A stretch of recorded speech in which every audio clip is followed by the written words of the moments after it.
বাংলাদেশে আইপিএল এর খেলা সম্প্রচার বন্ধের নির্দেশ দিয়েছে তথ্য মন্ত্রণালয়। এই মুহূর্তে সচিবালয়ে আছেন সহকর্মী আশিকুর রহমান অপু। সরাসরি যুক্ত হচ্ছে তার সঙ্গে। অপু, তথ্য মন্ত্রণালয় আইপিএল এর যে খেলা সম্প্রচার বন্ধের নির্দেশ দিয়েছে, এর কারণ কি? হঠাৎই বা কেন এই সিদ্ধান্ত? বিস্তারিত জানাবেন। আমি আসলে এই মুহূর্তে স্বরাষ্ট্র মন্ত্রণালয়ের সামনে আছি। আর আইপিএল সংক্রান্ত যে আদেশটি সেটি তথ্য মন্ত্রণালয় জারি করেছে, সেটি আজকের তারিখে কিছুক্ষণ আগে আমাদের কাছে এই আদেশের কপি এসে পৌঁছেছে তথ্য ও সম্প্রচার মন্ত্রণালয়ের টিভি 2 শাখা থেকে বাংলাদেশ সচিবালয়ের। এটি একটি সরকারি আদেশ, 5 জানুয়ারি তারিখেই এটি সই হয়েছে।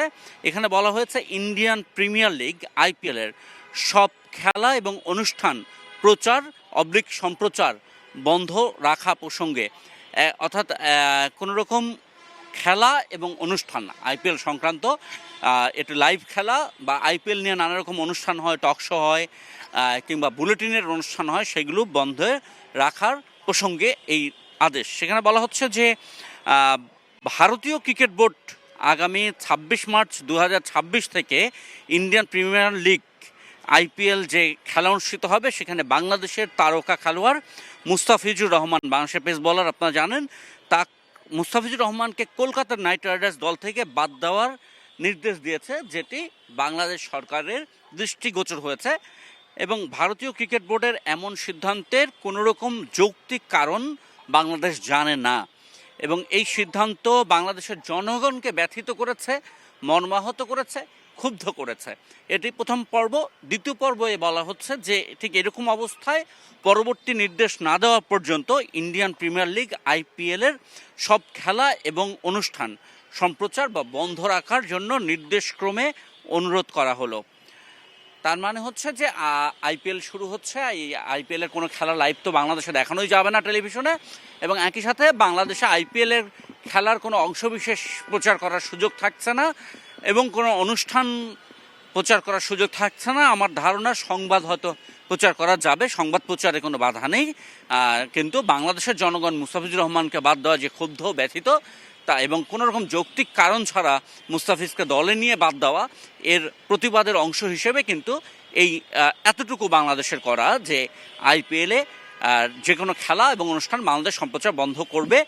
গতকালকে তথ্য উপদেষ্টা সৈয়দা রিজওয়ানা হাসান সচিবালয়ে একটি সংবাদ সম্মেলন, বাংলাদেশ সচিবালয়ের রিপোর্টার্স ফোরাম যারা আছে তাদের একটি অনুষ্ঠানে এসেছিল। সেখানে বলেছিল যে যেহেতু ভারত একটি কাহিনী করেছে, একটি অযৌক্তিক সিদ্ধান্ত নিয়েছে, সুতরাং আমাদের একটি প্রতিক্রিয়া দেখাতে হবে এবং আমরা যাচাই বাছাই করব আইনি প্রক্রিয়াটি, এটি সম্প্রচারে কোনো বাধা আছে কিনা, এবং নিঃসন্দেহে আজকে সেটি যাচাই বাছাইয়ের পর এই সিদ্ধান্ত বাংলাদেশের তথ্য মন্ত্রণালয়ের টিভি শাখা থেকে দিয়ে দেওয়া হয়েছে।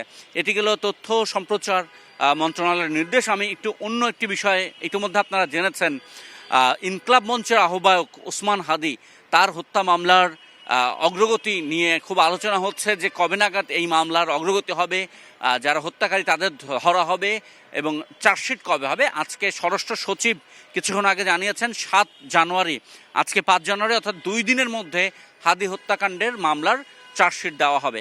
আজকে স্বরাষ্ট্র মন্ত্রণালয় এখানে প্রতিনিয়তই, প্রতি মাসে, প্রতি সপ্তাহে আইন শৃঙ্খলা রক্ষাকারী বাহিনীর কোর কমিটির সভা করে, স্বরাষ্ট্র উপদেষ্টা তাতে নেতৃত্ব দেন। আজকেও তাই অনুষ্ঠিত হয়েছে।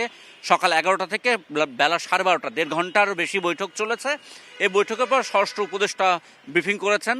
তো তিনি জানিয়েছিলেন যে নির্বাচনকালে কিভাবে আইন শৃঙ্খলা রক্ষাকারী বাহিনী দায়িত্ব পালন করবেন সেটা নিয়ে তারা পরিকল্পনা নিয়েছেন। নির্বাচনের সময় কোনো রকম সহিংসতা, রাস্তাঘাট বন্ধের ঘটনা ঘটলে আইন শৃঙ্খলা রক্ষাকারী বাহিনী সর্বোচ্চ অ্যাকশনে যাবে, এই ইঙ্গিত তিনি দিয়েছেন। এছাড়া নির্বাচন চলাকালে যে কোনো কোথাও, এমনকি ভোট কেন্দ্রের ভেতরের যে কোনো কোথাও আইন শৃঙ্খলা রক্ষাকারী বাহিনী প্রয়োজনে প্রবেশ করবে, এই সিদ্ধান্ত তারা নিয়েছেন। এবং হাদি হত্যাকাণ্ডের চার্জশিট দ্রুততম সময়ে দেওয়ার কথা বলেছেন। পরে তারিখ জানতে চাইলে স্বরাষ্ট্র সচিব জানিয়েছেন 7 জানুয়ারি, অর্থাৎ 2 দিনের মধ্যে ওসমান হাদি হত্যাকাণ্ডের চার্জশিট দেওয়া হবে।